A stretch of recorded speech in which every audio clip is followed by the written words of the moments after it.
अध्यक्ष जी, इस युद्ध के कारण दुनिया में जो कठिन हालात बने हैं, उनका प्रभाव लंबे समय तक बने रहने की आशंका है। इसलिए हमें तैयार रहना होगा, हमें एकजुट रहना होगा।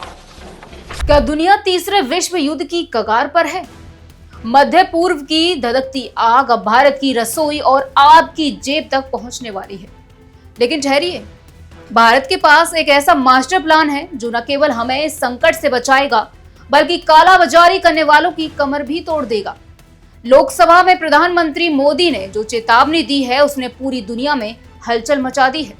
आज की इस वीडियो में हम पर्दा उठाएंगे सरकार के उस गुप्त प्लान बी से, जो युद्ध के बीच भी भारत की अर्थव्यवस्था को ढाल बनकर बचाएगा। लोकसभा के पटल पर खड़े होकर प्रधानमंत्री नरेंद्र मोदी ने स्पष्ट कर दिया कि भारत किसी भी वैश्विक संकट से डरने वाला नहीं है। उन्होंने सीधे शब्दों में कहा कि मध्य पूर्व का तनाव चिंताजनक है, लेकिन हमारी प्राथमिकता हमारे नागरिक हैं। पीएम ने उन मुनाफाखोरों को सख्त चेतावनी दी है जो युद्ध की आड़ में सामानों की जमाखोरी और कालाबाजारी करने का सपना देख रहे हैं। सरकार की नजर हर उस शख्स पर है जो इस संकट को अवसर बनाकर जनता को लूटने की कोशिश करेगा। आइए समझते हैं कि मामला इतना गंभीर क्यों है।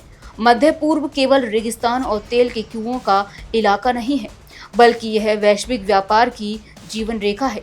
लाल सागर के रास्ते होने वाला व्यापार अब खतरे में है। अगर यहाँ युद्ध लंबा खिंचता है तो कच्चे तेल की कीमतें आसमान छू सकती हैं। भारत अपनी जरूरत का एक बड़ा हिस्सा यहीं से आयात करता है। ऐसे में सवाल उठता है कि क्या पेट्रोल डीजल के दाम बढ़ेंगे? क्या महंगाई हमें फिर से परेशान करेगी? यहीं से शुरू होता है भारत का प्लान बी। सरकार ने केवल उम्मीद के भरोसे हाथ पर हाथ धरकर बैठना नहीं चुना है। पहला कदम वैकल्पिक व्यापार मार्ग। भारत अब उन रास्तों की तलाश कर रहा है जहां युद्ध का असर कम हो।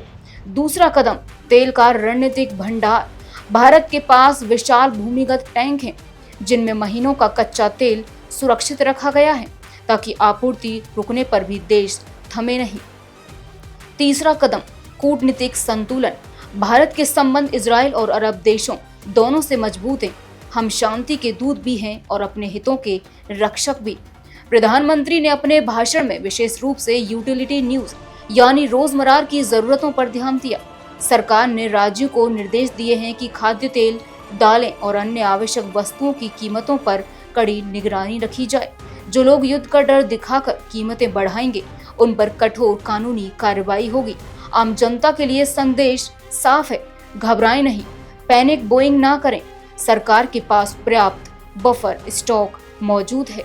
निष्कर्ष यह है कि दुनिया भले ही अनिश्चितता के दौर से गुजर रही हो, लेकिन भारत का नेतृत्व और उसकी अर्थव्यवस्था आज पहले से कहीं अधिक आत्मनिर्भर है।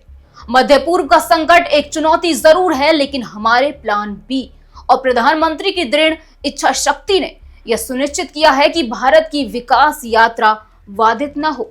हम केवल युद्ध रोकने की अपील नहीं कर रहे, बल्कि अपने देश को हर झटके से सुरक्षित रखने के लिए तैयार भी हैं। आपको क्या लगता है, क्या भारत का यह प्लान बी दुनिया के लिए एक मिसाल बनेगा? कमेंट बॉक्स में अपनी राय जरूर दें। साथ ही बने रहें हमारे साथ और देखते रहें ONOG न्यूज।